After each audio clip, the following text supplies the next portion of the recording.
Olá pessoal, sejam todos muito bem-vindos à nossa quinta aula. E nesta aula a gente vai falar começar a falar aí sobre derivadas. Derivada é uma ferramenta muito importante no estudo de funções de uma variável, certo? E ela é utilizada principalmente para o estudo de taxa de variações, né? Estudar quanto que variou uma determinada função, tá certo? Então vamos dar uma olhada aqui, ó. Então, o estudo de taxas de variações são muito utilizadas na matemática, na engenharia, na física, na economia e diversas outras áreas também. Tal estudo é realizado utilizando o conceito de derivada, o qual apresentamos nesta aula, e além disso abordaremos também algumas propriedades e aplicações no decorrer desta e das próximas aulas. Dado um gráfico de uma função f, como podemos então definir a sua reta tangente? Então a gente vai começar olhando para a reta tangente do gráfico, tá? E aí relacionar a reta tangente com o conceito de derivada, tá? Então primeiro a gente vai olhar para o ponto P, f de P. Então temos aqui em azul o gráfico da função, eu tenho o ponto P, f de P, certo? Como tal reta passa pelo ponto P, f de P, né, a reta tangente ele passa pelo ponto P, f de P, então basta encontrar o seu coeficiente angular. Então precisamos descobrir o coeficiente angular dessa reta, né, dessa reta tangente, para poder descobrir a equação dela, tá? Bom, para isso então a gente vai considerar as retas secantes S e X, que passam pelo ponto P, f de P e X, f de X, tá? Então com x próximo de P. Então temos aqui dois pontos próximos no gráfico de uma função. A gente tem em azul aqui o gráfico da função f. Temos o ponto P, f de P e o ponto x, f de x. E temos a secante que passa aqui por ponto P, f de P e x, f de x. Tá? Essa é a secante. Então olha só, a gente tem aqui uma diferença aqui de f de x menos f de P e uma diferença aqui de x menos P. Né? Então o coeficiente angular, então vamos ver como que fica o coeficiente angular da reta secante. Então à medida que eu faço x ir para P, eu tenho que essa reta secante vai tender para a reta tangente. Então vamos ver como que fica o coeficiente angular da reta secante. Logo, o coeficiente angular de SX, né, da reta secante, né, dessa reta secante aqui que passa por PF de P e XF de X, ela vai ter então, o coeficiente angular é determinado por essa medida dividido por essa medida. Né? Então vai ficar F de X menos F de P sobre X menos P. Então esse é o coeficiente angular. Quando fazemos X tender a P, a reta S de X tende a reta tangente a F no ponto P, como a gente já tinha falado.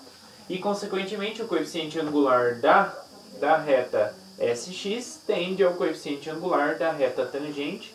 E aí, descobrindo o coeficiente angular da reta tangente, como a gente já tem o ponto que passa a reta, então conseguimos encontrar a equação dessa reta tangente.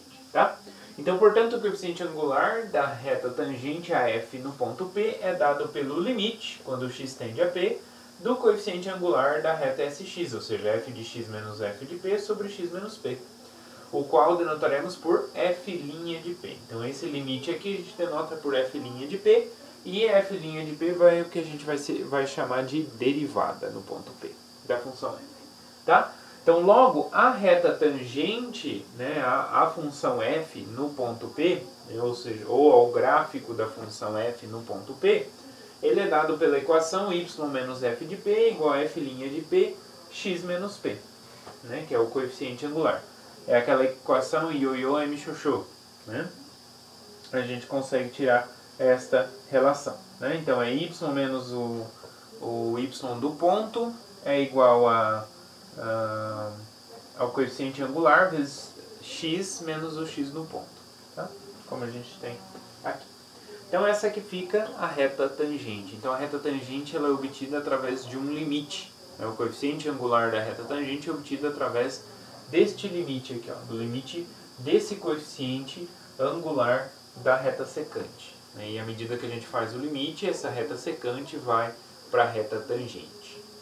Suponhamos então que f represente a posição de uma partícula na reta. Então eu tenho uma partícula percorrendo numa reta, tá certo? E f é a função que descreve a posição, tá? No decorrer do tempo.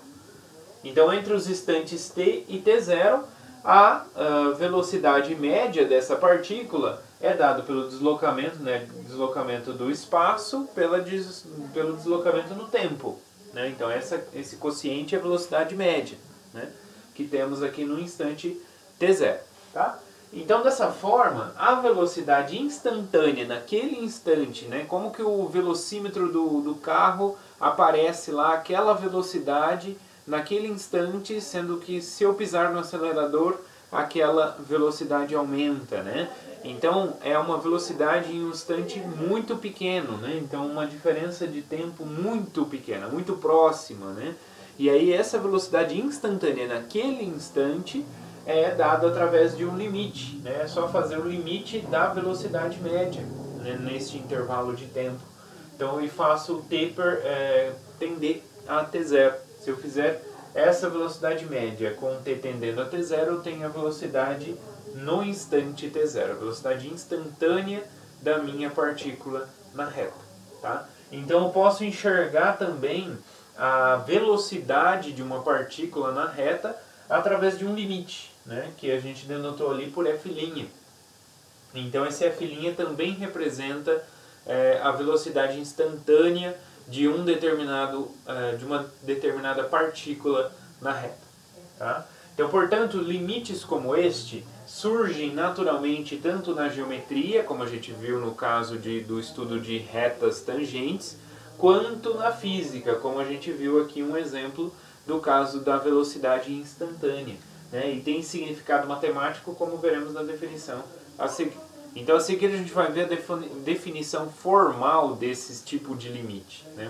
O que significa, né? Que é o que a gente vai chamar de derivada. Tá? E vamos entender como calcular a derivada de funções. Então se eu tenho uma função que descreve uma variação, sei lá, a variação do preço, a função, por exemplo, descreve o valor de uma determinada ação na bolsa de valores no decorrer de um tempo, certo? Temos lá essa função que descreve. Ok? Se a gente quer encontrar a variação, a taxa de variação, né, daquele preço daquela ação, né, em um determinado instante, basta a gente utilizar algumas ferramentas, como é o caso da derivada. Né? Então, o estudo de taxas de variação, né, taxa de crescimento, de decrescimento, tudo isso a gente utiliza essa tal derivada que